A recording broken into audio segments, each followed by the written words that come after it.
क्या हो अगर एक कातिल को पकड़ने के लिए पुलिस जिस डीएनए का सहारा ले रही हो वही उन्हें सबसे बड़े धोखे में डाल दे। आज हम बात कर रहे हैं साल 2020 की एक ऐसी डार्क साइकोलॉजिकल थ्रिलर की जहां शहर में छोटी बच्चियां एक एक करके गायब हो रही हैं। पुलिस के पास ना कोई गवाह है, ना कोई सबूत, बस एक पुराना अनसुलझा राज है जो 10 साल बाद फिर से लौट आया है। इस केस की गहराई में जाने से पहले अगर आप भी सस्पेंस और थ्रिलर फिल्मों के शौकीन हैं तो इस वीडियो को अभी लाइक कर दें। हमारे चैनल पर हम ऐसी ही दिमाग घुमा देने वाली कहानियां लाते रहते हैं, इसलिए चैनल को सब्सक्राइब करके बेल आइकन को जरूर प्रेस कर लें ताकि अगली मिस्ट्री आपसे मिस ना हो। और हाँ, इस वीडियो को अपने उन दोस्तों के साथ शेयर जरूर करना जिन्हें थ्रिलर फिल्में पसंद है। तो चलिए बिना देर किए शुरू करते हैं। मूवी की शुरुआत हमें फ्लैशबैक में ले जाती है जहां हम एक छोटे से बच्चे को देखते हैं जो अपने पापा के साथ चिकन शॉप पर आया है। वहां चारों तरफ लटके हुए मांस और बहते खून को देखकर उस बच्चे के चेहरे पर डर नहीं बल्कि एक अजीब सा सुकून दिखता है। जब उसके पापा का ध्यान भटकता है तो वो बच्चा चुपके से एक मुर्गे का कटा हुआ सिर उठाकर अपनी जेब में डाल लेता है। घर पहुंचकर वो बड़ी सावधानी से उस सिर को एक गिलास जार के अंदर रख देता है। कैमरा जब उसके बेड के नीचे जाता है तो हमें उसकी असली फितरत का पता चलता है। वहां पहले से ही ढेर सारे जार रखे हैं जिनमें मेंढक, तितली, बिच्छू और सांप जैसे जीव या तो मर चुके हैं या तड़प रहे हैं। यहीं से साफ हो जाता है कि ये बच्चा एक अर्ली सोशियोपैथ था है। लेकिन तभी उसके पापा उसे देख लेते हैं और गुस्से में आकर उसे बड़ी बेरहमी से पीटते हैं। सालों तक यही सिलसिला चलता है। जब भी वो कोई अजीब हरकत करता उसके पापा उसे रस्सी से बांधकर मारते। एक रात उस बच्चे का सब्र टूट जाता है और वो उसी रस्सी से अपने पिता का गला घोंटकर उन्हें मार डालता है। वो बड़ी ठंडी आंखों से अपने पिता की लाश को घर के पीछे गड्ढा खोदकर दफना देता है। कहानी अब प्रेजेंट में आती है। शहर की एक मशहूर डांस एकेडमी से दिव्या नाम की एक छोटी बच्ची अचानक गायब हो जाती है। दिव्या एक रसूखदार परिवार से है, इसलिए केस की गंभीरता को देखते हुए इसे सीधे एसीपी रतिका खुद हैंडल करने लगती है। पुलिस को उम्मीद थी कि शायद अपहरण हुआ होगा, लेकिन अगली ही सुबह एक सुनसान इलाके में दिव्या की लाश मिलती है। कातिल ने बड़ी क्रूरता से उसके पेट में चाकू मारकर उसकी जान ली थी। शहर में दहशत फैल जाती है क्योंकि यह कोई साधारण मर्डर नहीं लग रहा था। एसीपी रतिका तुरंत एक स्पेशल टीम बनाती है जिसमें फॉरेंसिक एक्सपर्ट डॉक्टर जॉन और उनकी असिस्टेंट डॉक्टर शिखा को शामिल किया जाता है। लेकिन जैसे ही जॉन टीम ज्वाइन करता है, रतिका का बर्ताव उसके प्रति बहुत रूखा होता है। शिखा को यह अजीब लगता है। तब जॉन उसे बताता है कि रतिका असल में उसकी भाभी है। कभी उनका परिवार बहुत खुशहाल था, लेकिन एक पुरानी दर्दनाक घटना ने सबको अलग कर दिया। जॉन कहता है कि उस रात क्या हुआ था यह राज धीरे धीरे सामने आएगा। अभी पुलिस दिव्या के केस में उलझी ही थी कि तभी 2 और बच्चियां ठीक उसी पैटर्न में मारी जाती हैं। पूरे पुलिस महकमे पर प्रेशर आ जाता है क्योंकि साफ था कि शहर में एक सीरियल किलर सक्रिय है। इसी बीच रिटायर्ड एसपी अब्दुल जॉन से मिलने लैब में आते हैं। पुरानी फाइल और एक सीक्रेट डीएनए सैंपल है। वे जॉन को बताते हैं कि 10 साल पहले भी शहर में बिल्कुल इसी तरह बच्चियां गायब हो रही थीं और उनकी लाशें भी इसी तरह पेट में चाकू के घावों के साथ मिलती थीं। अब्दुल सर बताते हैं कि उस वक्त उन्होंने एक बस ड्राइवर उबैद को रंगे हाथों पकड़ा था जिसकी बस में एक बच्ची की लाश मिली थी। पूरी जनता और पुलिस ने मान लिया कि वही कातिल है। लेकिन उबैद की गिरफ्तारी के ठीक 2 दिन बाद एक और बच्ची का मर्डर हुआ था। फॉरेंसिक टीम को उस 5वीं बच्ची के नाखूनों से कातिल का थोड़ा खून मिला था। जब उस खून का डीएनए उबैद से मैच कराया गया तो वे मैच नहीं हुआ, यानी उबैद बेगुनाह था।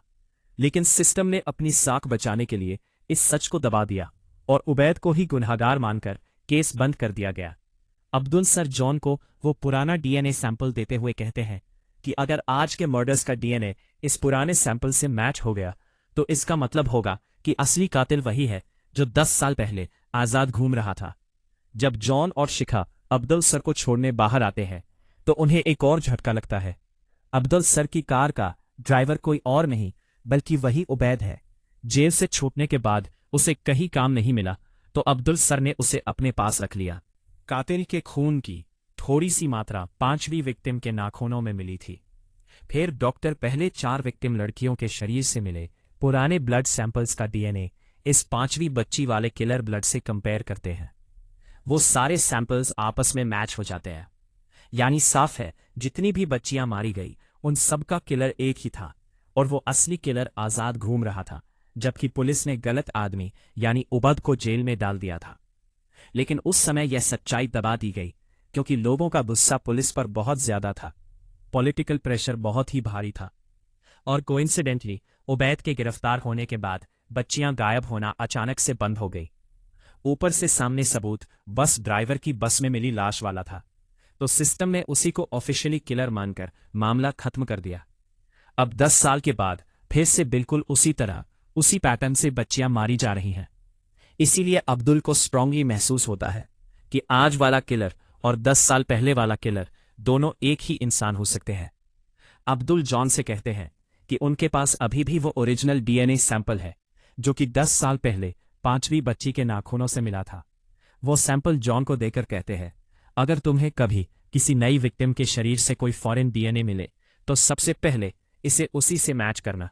कहीं ना कहीं उन्हें पूरा यकीन है कि इन दोनों केसेस के पीछे एक ही दिमाग है।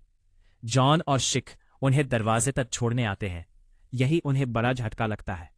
अब्दुल का ड्राइवर कोई और नहीं बल्कि वही उबद है। जेल से छूटने के बाद उसे कहीं काम नहीं मिला तो एसपी अब्दुल ने उसे अपने पास रख लिया। अगले दिन एक आदमी पुलिस स्टेशन आता है और बताता है कि उसने खुद सीरियल किलर को एक बच्ची की लाश को ठिकाने लगाते हुए देखा है। सबको लगता है कि किलर कोई बड़ा आदमी होगा, लेकिन वो कहता है कि किलर कोई 10 या 11 साल का छोटा बच्चा है। उसकी मदद से पुलिस उस बच्चे का स्केच बनवाती है और एसीपी रतिका उसे मीडिया के सामने रिलीज कर देती है ताकि लोगों को सावधान किया जा सके।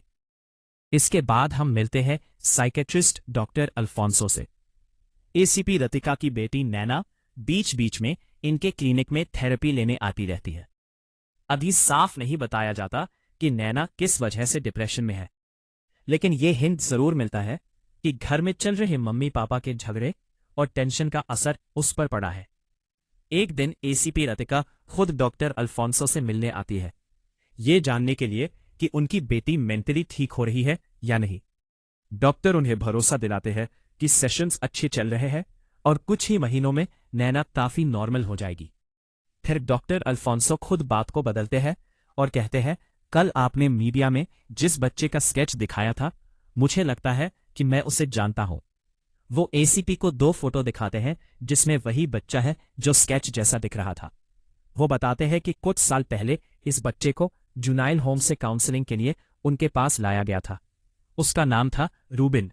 रूबिन ने अपने 2 दोस्तों को मारने की कोशिश में उन्हें कुएं में धक्का दे दिया था, लेकिन किस्मत से दोनों बच गए।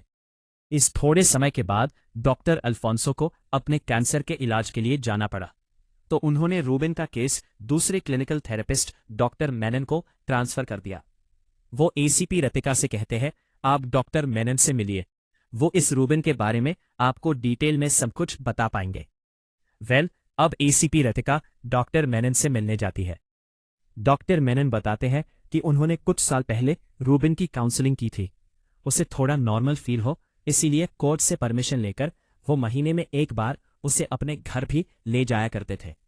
लेकिन कुछ हफ्ते पहले एक सेशन के दौरान रूबिन के हाथ में अचानक से एक चाकू लग गया। उसी पल से उसका बिहेवियर बहुत ज्यादा एग्रेसिव हो गया।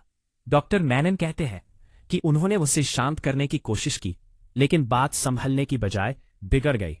उल्टा रूबिन ने उसी चाकू से उन पर हमला कर दिया और वहां से भाग निकला। तब से पुलिस उसे ढूंढ रही है, लेकिन वो हाथ नहीं आया। अगले दिन सीन शिफ्ट होता है। एक अस्पताल में एक छोटी बच्ची अपनी मां के साथ आई है और उसकी मां उसे वेटिंग एरिया में बैठाकर आईसीयू में किसी मरीज से मिलने चली जाती है। इसी बीच हम देखते हैं कि रूबिन भी उसी हॉस्पिटल में मौजूद है और दूर से उस बच्ची पर नजर रखे हुए है। वो बच्ची कैफे एरिया से एक चॉकलेट खरीदती है और वहीं इधर उधर घूमती रहती है। थोड़ी देर बाद जब उसकी मां आईसीयू से बाहर निकलती है तो उसको अपनी बेटी वहां नहीं मिलती। वो पूरे अस्पताल में उसे ढूंढती है, लेकिन बच्ची कहीं नहीं मिलती। आखिरकार पुलिस को बुलाया जाता है, जांच के दौरान पुलिस को पता चलता है कि उस बच्ची ने हॉस्पिटल के कैफेट एरिया से एक चॉकलेट खरीदी थी। बाद में वही ब्रांड की चॉकलेट का रैपर उन्हें डस्टबिन से मिलता है। चॉकलेट खोलकर थोड़ा सा खाया गया था और फिर कूड़े में फेंक दी गई थी। स्टाफ से पूछने पर कई लोगों ने बताया कि उस बच्ची के साथ एक लड़के को देखा गया था और वो लड़का कोई और नहीं, वही रूबिन। यानी साफ था कि ये बच्ची रूबिन की अगली टारगेट बनी है। जॉन उस चॉकलेट के पूरे रैपर को फॉरेंसिक लैब में ले जाता है। जांच करने पर उसे पता चलता है कि चॉकलेट की बाहर वाली पैकिंग पर तो कई लोगों के फिंगरप्रिंट्स हैं, लेकिन जो अंदर वाला गोल्डन फॉइल पेपर है जो सीधा चॉकलेट को कवर करता है, उसे सिर्फ 2 लोगों ने टच किया है। एक तो खुद वो बच्ची, क्योंकि उसके डीएनए ट्रेसेस जॉन को वही मिल जाते हैं। दूसरे इंसान ने बहुत सावधानी बरती है, उसने शायद चॉकलेट को सीधा हाथ से नहीं, किसी रुमाल या कपड़े के जरिए पकड़ा था और उसी ने उसे डस्टबिन में फेंका भी है। जॉन को उस गोल्डन फॉइल पर बहुत ही बारीक कॉटन के थ्रेड्स मिलते हैं जो संभवतः उस रुमाल या कपड़े से आए हैं। अब जॉन एक मॉडर्न फॉरेंसिक टेक्निक यूज करता है। कॉटन के उन धागों पर चिपके माइक्रोस्कोपिक स्किन सेल से वो उस शख्स का डीएनए सैंपल निकालने में कामयाब हो जाता है। वो समझाता है कि जब भी हम किसी सरफेस को टच करते हैं तो हमारी स्किन सेल्स वहां लग जाते हैं और अगर उन्हें सही तरीके से कलेक्ट कर लिया जाए तो वहां से डीएनए निकाला जा सकता है। इस तरह अब जॉन को उस गोल्डन फॉइल पेपर से 2 डीएनए मिल चुके हैं, एक उस हॉस्पिटल से गायब हुई बच्ची का और दूसरा किसी अनजान आदमी का। जॉन उस अननोन डीएनए को पहले रूबिन के डीएनए से मैच करता है, लेकिन दोनों मैच नहीं होते, यानी जो बच्ची को लेकर गया वो रूबिन नहीं है। फिर वो वही अननोन डीएनए उस पुराने सैंपल से मैच करता है जो रिटायर्ड एसपी अब्दुल ने 10 साल पुराने केस से लाकर दिया था। इस बार डीएनए पूरी तरह से मैच हो जाता है। इसका मतलब साफ साफ निकलता है 10 साल पहले जो बच्चियों को मार रहा था और अब जो बच्चियों को मार रहा है, दोनों एक ही इंसान है। सीन यहीं पर कट होता है और हम रूबिन को जंगल के बीच में खड़ी एक पुरानी बंद पड़ी वैन के अंदर से बाहर निकलते हुए देखते हैं। कुछ देर बाद उसी वैन के अंदर से एक लड़की एक डेड बॉडी को घसीटते हुए बाहर लाती है और वो लड़की कोई और नहीं, एसीपी रतिका की बेटी नैना है। इसका मतलब यह है कि नैना भी किसी तरह रूबिन के साथ इन सब में शामिल है। सीन फिर से कट होता है। दूसरी तरफ जॉन अब्दुल सर को बता चुका होता है कि उनके द्वारा दिया गया पुराना डीएनए सैंपल हॉस्पिटल वाले अननोन डीएनए से मैच कर गया है।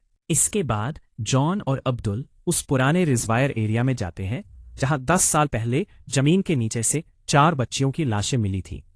जॉन वहां की लोकेशन देखकर कहता है, जिस टाइम ये लाशें मिली थी वो बारिश का मौसम था, तब इस पूरे इलाके का ज्यादातर हिस्सा पानी के अंदर डूबा हुआ रहा होगा। तो वो सुझाव देता है कि उस समय जो जमीन पानी के नीचे थी उसे अब दोबारा से अच्छे से स्कैन करते हैं, हो सकता है वहां और भी कुछ छुपा हो। जब वो मॉडर्न इक्विपमेंट से पूरा एरिया स्कैन करते हैं तो जमीन के नीचे स्केलेटन दिखाई देते हैं। खुदाई कराई जाती है और अंदर से 5 कंकाल निकाले जाते हैं, यानी जो समझा जा रहा था उससे कहीं ज्यादा बच्चे उस समय गायब हुए थे। यहां ध्यान देने वाली बात यह है कि जो कुछ भी अभी हो रहा है, पुराना डीएनए रिजर्वायर, स्केलेटन्स, इन सब के बारे में एसीपी रतिका को कोई जानकारी नहीं है। उनका पूरा फोकस सिर्फ रूबिन को पकड़ने पर है, क्योंकि उनके लिए अभी मेन सस्पेक्ट वही है। इधर जॉन हॉस्पिटल वाले दिन के विजिटर्स की पूरी लिस्ट बनाता है, वो सारे लोग जो उस दिन किसी न किसी काम से वहां आए थे जहां से वो छोटी बच्ची गायब हुई थी।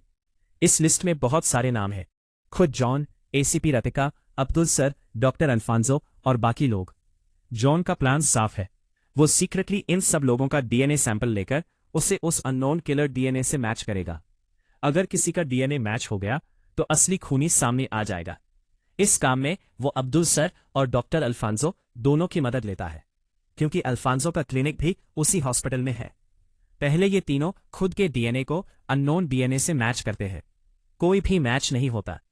फिर ये लोग धीरे धीरे बाकी सबका डीएनए चुपके से कलेक्ट करते हैं और लैब में टेस्ट करते हैं, लेकिन उनमें से किसी एक का भी डीएनए उस अननोन सैंपल से मैच नहीं होता। सीन फिर कट होता है। दूसरी तरफ हम देखते हैं कि रूबिन एक चर्च के सामने बैठा है। अचानक उसे कुछ अजीब सा महसूस होने लगता है। वह अपने कानों को पकड़कर जोर जोर से चिल्लाने लगता है, जैसे उसके दिमाग में को आवाज चीख रही हो। इसी समय थोड़ी दूर खड़ी एक कार के अंदर नैना एक आदमी के साथ बैठी होती है। उस आदमी के हाथ में एक छोटा सा इलेक्ट्रॉनिक डिवाइस है और वह उसी से रूबिन को कंट्रोल करता दिखाया जाता है। ये डिवाइस क्या है, ये हमें आगे पता चलेगा। कुछ देर के बाद एसीपी रतिका को सूचना मिलती है कि रूबिन इस समय उसी चर्च में मौजूद है। वह तुरंत अपनी टीम के साथ वहां पहुंचती है और रूबिन को पकड़कर अरेस्ट कर लेती है। पूछताछ में रूबिन साफ साफ कहता है, हाँ, ये सारे खून मैंने किए हैं और मुझे ये सब करने के लिए शैतान ने कहा था। इंटेरोगेशन के बाद पुलिस उसे लॉकअप में रख देती है। इधर जॉन के दिमाग में एक बात क्लिक करती है। वो कहता है, देखो, रूबिन अभी भी एक छोटा बच्चा है और उसकी मेंटल कंडीशन भी ठीक नहीं हो सकता है कि इसे सच में लगा हो कि शैतान उसे आदेश दे रहा है। लेकिन असल बात कुछ और हो सकती है। जॉन बताता है कि उसे अभी अभी पता चला है कि रूबिन दोनों कानों से पूरी तरह से सामान्य नहीं है। उसे ठीक से सुनाई नहीं देता, इसलिए वह हमेशा हियरिंग डिवाइस पहनकर रखता है। आजकल जो मॉडर्न हियरिंग डिवाइसेस आते हैं, उनकी फ्रीक्वेंसी के साथ छेड़छाड़ की जा सकती है। अगर कोई एक्सपर्ट चाहे तो उस डिवाइस की फ्रीक्वेंसी पर कनेक्ट होकर यूजर के कानों में कोई भी आवाज भेज सकता है, जैसे फोन कॉल की तरह, लेकिन सीधे उसके कान के अंदर। क्योंकि रूबिन एक बच्चा है और साथ ही मेंटली डिस्टर्ब्ड भी, उसे लगा होगा कि ये आवाज शैतान की है, जबकि असल में कोई इंसान उसे रिमोटली कंट्रोल कर रहा था। जॉन कहता है, हो सकता है वही असली मास्टरमाइंड है जो अभी भी बाहर है और रूबिन के दिमाग से खेल रहा हो। इसलिए जॉन कहता है कि हमें जितनी जल्दी हो सके रूबिन के कान से वो हियरिंग डिवाइसेस निकालकर अपनी जांच करनी पड़ेगी। वहीं से शायद असली किलर तक पहुंचने का रास्ता मिलेगा।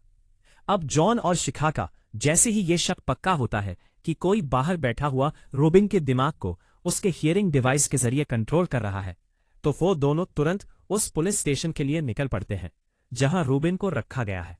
उधर उसी पुलिस स्टेशन के बाहर एक कार खड़ी होती है। कार के अंदर एक आदमी बैठा है।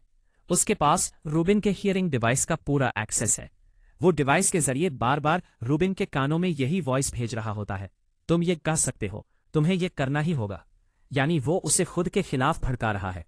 जब तक जॉन पुलिस स्टेशन पहुंचता है तब तक बहुत देर हो चुकी होती है। उसे पता चलता है कि रूबिन ने लॉकअप के अंदर ही सुसाइड कर लिया है। यानी जिस आदमी ने कार के अंदर बैठकर उसे आवाजें भेजी थी, उसका मकसद यही था कि रूबिन खुद को खत्म कर दे, ताकि पुलिस कभी भी असली मास्टरमाइंड तक पहुंच ना सके। इसके बाद 3-4 दिन ऐसे ही बीत जाते हैं। एक रात जॉन अपने घर के बाहर खड़ी एक सस्पिशियस कार को देखता है। उसे शक होता है कि कोई उन्हें देख रहा है। वो कार के अंदर कौन है ये चेक करने के लिए धीरे धीरे आगे बढ़ता है, लेकिन पीछे से कोई आकर उसके सिर पर डंडे से जोरदार वार कर देता है। जॉन वहीं पर बेहोश होकर गिर जाता है और ये आदमी कोई और नहीं उबैद होता है, वही बस ड्राइवर जिसे 10 साल पहले सीरियल किलर समझकर पकड़ा गया था। उबैद जॉन को उठाकर गाड़ी में डालता है और उसे किडनैप करके अपने साथ ले जाता है। अगले दिन पता चलता है कि पुलिस टीम के एक कांस्टेबल की बेटी लीसा स्कूल से अचानक गायब हो गई है। वो बुरी तरह से टूट जाता है। एसीपी रतिका उसे समझाती है कि वो टेंशन ना ले, पुलिस लीसा को ढूंढ निकालेगी। थोड़ी ही देर में उन्हें पता चलता है कि लीसा आज घर से निकलते वक्त चुपके से अपनी मां का फोन अपने साथ ले गई थी। एसीपी तुरंत टेक टीम से कहती है कि उस फोन का जीपीएस ट्रैक किया जाए। लोकेशन निकल कर आती है। फोन इस समय जंगल वाले एरिया में है। रतिका अपनी टीम के साथ बिना टाइम गवाए इसी जंगल की तरफ निकल पड़ती है। सीन कट होता है और दूसरी तरफ हम देखते हैं कि उबैद ने जॉन को उसी बंद पड़ी वैन के अंदर बांध कर रखा है जहां हमने पहले नैना को एक लाश के साथ देखा था। यही क्लियर हो जाता है कि फिलहाल जॉन की नजर में मुख्य सस्पेक्ट और सीरियल किलर उबैद ही है। उबैद जॉन से अपना गुस्सा निकालते हुए कहता है, मैं बेगुनाह था, फिर भी मुझे 10 साल पहले एक झूठे केस में फंसाया गया। मेरी पूरी जिंदगी, मेरा करियर सब खत्म हो गया और ये सब एसीपी रतिका की वजह से हुआ। फिर उबैद जॉन को एक वीडियो दिखाता है जिसमें हम देखते हैं कि नैना जैसी दिखने वाली एक लड़की एक बच्ची की लाश के साथ खड़ी है और उसे घसीट रही है। ये देखकर जॉन हिल जाता है क्योंकि उसे लगता है कि ये उसकी भतीजी नैना है, लेकिन उबैद तुरंत कहता है ये नैना नहीं, ये नव्या है। यहीं पर असली ट्विस्ट खुलता है। असल में एसीपी रतिका की जुड़वा बेटियां थी, नैना और नव्या। सालों पहले वो अपने पति और दोनों बेटियों के साथ एक मेले में गई थी। थोड़ी सी लापरवाही, भीड़ का शोर और अफरा तफरी के बीच में नव्या उनसे बिछड़ गई और कहीं खो गई। लाख कोशिशों के बाद भी वो कभी नहीं मिली। इस घटना के बाद पति पत्नी के बीच में ब्लेम गेम शुरू हो गया। कौन रिस्पॉन्सिबल था, किसकी गलती से बच्ची खोई, और ये तनाव इतना बढ़ गया कि आखिरकार दोनों अलग हो गए। नैना मां रतिका के पास रह गई और नव्या का कोई पता नहीं चला। कम से कम रतिका को तो यही लगा। अब वर्तमान में उबैद जॉन से कहता है, जब ये वीडियो बाहर आएगा तो पूरी दुनिया यही सोचेगी कि एसीपी रतिका की बेटी ही सीरियल किलर है। ये सब सुनकर जॉन के अंदर गुस्सा भर जाता है। वो जैसे तैसे अपनी रस्सियां खोलकर खुद को आजाद कर लेता है और उबैद के साथ उसकी जोरदार हाथापाई शुरू हो जाती है। जॉन उसे बुरी तरह से मारता है। उबैद खुद बड़ा राज बताने ही वाला होता है कि तभी अचानक कहीं से एक अनजान शख्स गोली चलाता है। गोली सीधे उबैद को लगती है और वो वहीं पर मर जाता है। जॉन सिर्फ इतना देख पाता है कि गोली चलते ही पास से एक कार तेजी से निकली है। जॉन सबसे पहले उबैद का मोबाइल उठा लेता है क्योंकि उसमें वीडियो और सबूत है। फिर वो उसी भागती हुई कार के पीछे दौड़ने लगता है। रास्ते में उसे एक वैन खड़ी हुई मिलती है। वो जल्दी से उसे स्टार्ट करता है और कार का पीछा जारी रखता है, लेकिन कुछ दूर जाकर वो कार उसकी नजर से ओझल हो जाती है। वहीं सामने से एसीपी रतिका की टीम उस वैन को रोक लेती है क्योंकि वह भी जंगल इलाके में सर्चिंग कर रहे थे। जब वैन की डिक्की खोलते हैं तो अंदर से लीसा बेहोश हालत में मिलती है। अब पूरा शक जॉन पर आता है। टीम को लगता है कि वही लीसा का किडनैपर है और हो सकता है कि वही सीरियल किलर भी हो। जॉन को पकड़ने की कोशिश होती है, लेकिन वह मौके का फायदा उठाकर पुलिस को चकमा देता है और वहां से भाग निकलता है। सीधा वह एसपी अब्दुल के पास पहुंचता है क्योंकि उसे पता है कि अब वही है जो कुछ समझ पाएंगे। थोड़ी देर बाद जॉन का बड़ा भाई भी अब्दुल के घर पहुंच जाता है। अब्दुल सर एसीपी रतिका को भी अपने घर बुलाते हैं। रतिका वहां जॉन को देखकर भड़क जाती है और तुरंत उसे गिरफ्तार करवाने की बात करती है। तभी जॉन उबैद के फोन से वह वीडियो निकालकर उन्हें दिखाता है जिसमें नव्या लाश के साथ नजर आती है, बिल्कुल नैना के जैसी दिखने वाली एक लड़की। वीडियो देखते ही रतिका के होश उड़ जाते हैं। जॉन उन्हें समझाता है कि यह नैना नहीं है, नव्या है और वह अभी भी जिंदा है। फिर वह पूरी कहानी बताता है कि कैसे नव्या मेले में खोई, कैसे किसी ने उसे उठा लिया और अब वह इसी सीरियल किलिंग पैटर्न का हिस्सा लग रही है। यह सब जानकर एसीपी रतिका अंदर से टूट जाती है क्योंकि उसे पहली बार पता चलता है कि खोई हुई बेटी जिंदा हो सकती है, लेकिन एक बहुत ही खतरनाक हालत में। इसके बाद सब लोग उबैद के मोबाइल का जीपीएस डाटा चेक करते हैं। उसमें दिखता है कि जिस रात उसने जॉन को किडनैप किया वो उसे जंगल में एक खास लोकेशन पर लेकर गया। जॉन को एक जगह बांधने के बाद वह थोड़ी दूरी पर किसी और जगह भी रुका हुआ था, लेकिन कुछ ही देर के लिए यही वह स्पॉट हो सकता है जहां नव्या को रखा गया हो। एसीपी रतिका अपने एक्स हस्बैंड के साथ मिलकर नव्या को ढूंढने के लिए उसी जंगल की तरफ निकल पड़ती है। उधर जॉन डॉक्टर अल्फोंसो के पास आता है और उन्हें भी साथ लेकर एक दूसरी दिशा में निकलता है।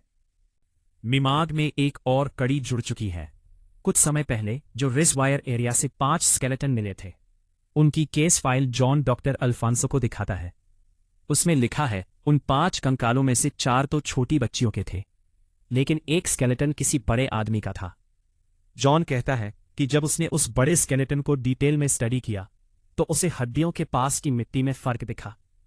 उस मिट्टी का टेक्सचर और कंपोजिशन रिजवायर वाली मिट्टी से अलग था, यानी उस आदमी की लाश पहले कहीं और दफनाई गई थी और बाद में निकालकर इन 4 बच्चियों की लाशों के साथ इस रिजवायर के पास दफनाया गया।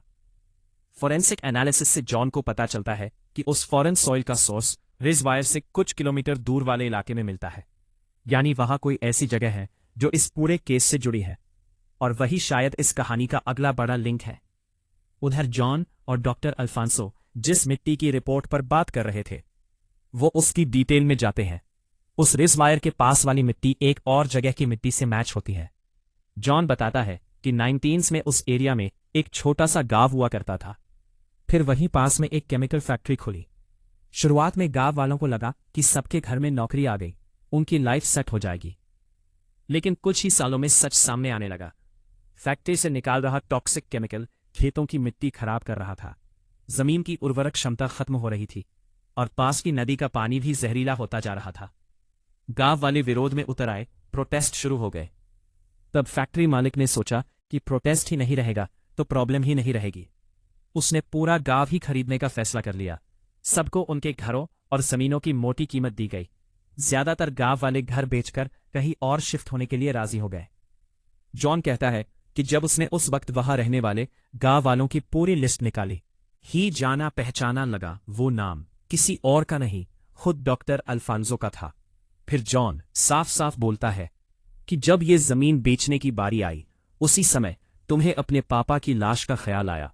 उनके कंकाल को तुमने पुराने दफन स्थान से निकालकर इस रिजवायर एरिया में उन बच्चियों वाली जगह के पास दफना दिया, ताकि कोई भी ये ना समझ पाए कि ये तुम्हारे पिता की बॉडी है। पुराने पुलिस रिकॉर्ड्स में तुम्हारे पिता को मिसिंग बताया गया था, पर असल में वो मिसिंग नहीं थे, तुमने ही उन्हें बचपन में मार डाला था। ये सुनकर डॉक्टर अल्फांसो हिल जाते हैं, क्योंकि जॉन ने उनके लंबे समय से छुपे हुए राज को खोलकर रख दिया था। दूसरी तरफ जंगल में एसीपी रतिका और उनके एक्स हस्बैंड ड्रोन की मदद से आखिरकार नव्या को ढूंढ लेते हैं और उसे वहां से निकालने की कोशिश करते हैं। इधर डॉक्टर अल्फांसो अपना कन्फेशन शुरू करता है। वो जॉन से कहता है, मेरे पापा मुझे बचपन में बहुत मारते थे, हर छोटी छोटी बात पर पिटाई। एक दिन मुझसे सहा नहीं गया और गुस्से में मैंने उन्हें मार डाला। उनके मरने के बाद मुझे पहली बार सुकून मिला। मैं नॉर्मल लाइफ जीने लगा, शादी की सब ठीक चला। फिर अचानक मेरी पत्नी की मौत हो गई।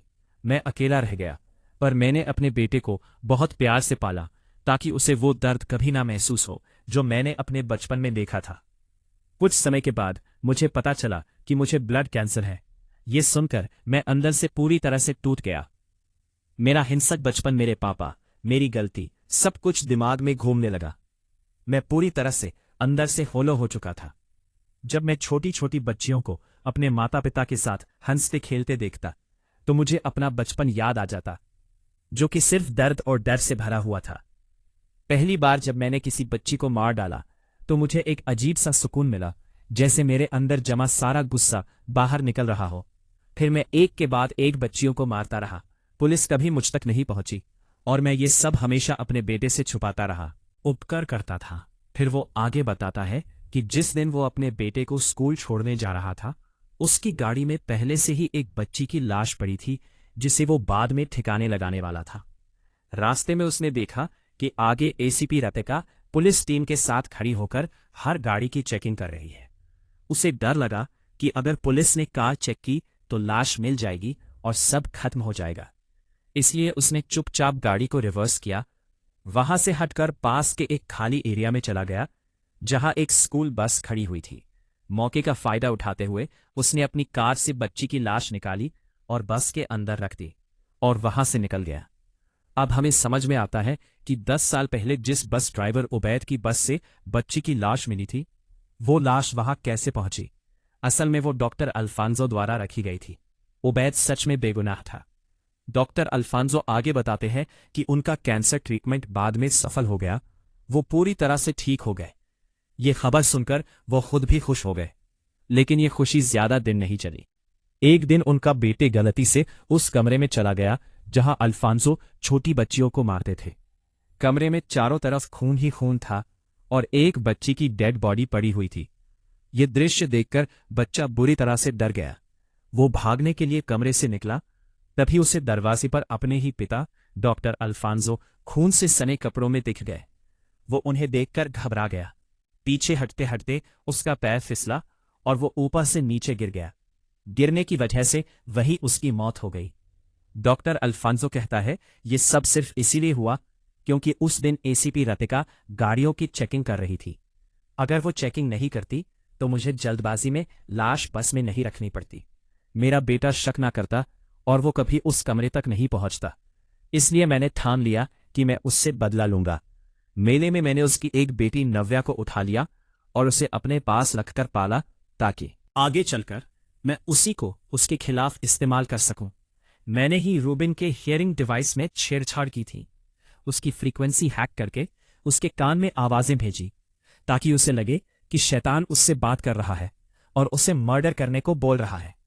जब उबैद जेल से निकला, मैं उससे भी मिला। उसके दिमाग में एसीपी के खिलाफ जहर भरा। भाग थी ताकि वह भी उसका दुश्मन बन जाए से अंत तक, ताकि वह भी उसका दुश्मन बन जाए। फिर वह जॉन से ठंडे अंदाज में कहता है, तुम्हें यह सब पता चल भी गया तो भी तुम मुझे अरेस्ट नहीं कर सकते, क्योंकि तुम्हारे पास मेरे खिलाफ कोई सॉलिड सबूत नहीं है। यहीं पर ऑडियंस का एक बड़ा डाउट भी क्लियर हो जाता है। अगर डॉक्टर अल्फोंसो ही असली किलर है तो हॉस्पिटल वाली चॉकलेट रैपर से मिला हुआ डीएनए उस दिन उसके डीएनए से मैच क्यों नहीं हुआ था? जवाब यह है कि उन्हें अतीत में ब्लड कैंसर हुआ था, जिसके लिए उनका ब्लड बोन मैरो ट्रांसप्लांट किया गया।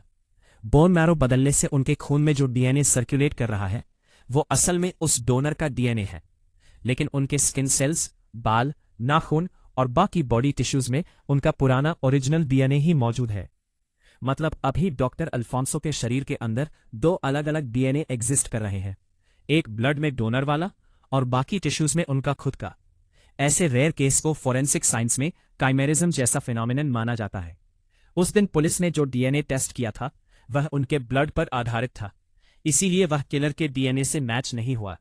जॉन ये सब समझने के बाद कामली कहता है, मुझे तुम्हें किलर साबित करने के लिए सिर्फ एक बाल चाहिए, यानी अगर वह उनके बाल या स्किन से डीएनए ले ले तो वह सीधे उस अननोन सैंपल से मैच हो जाएगा।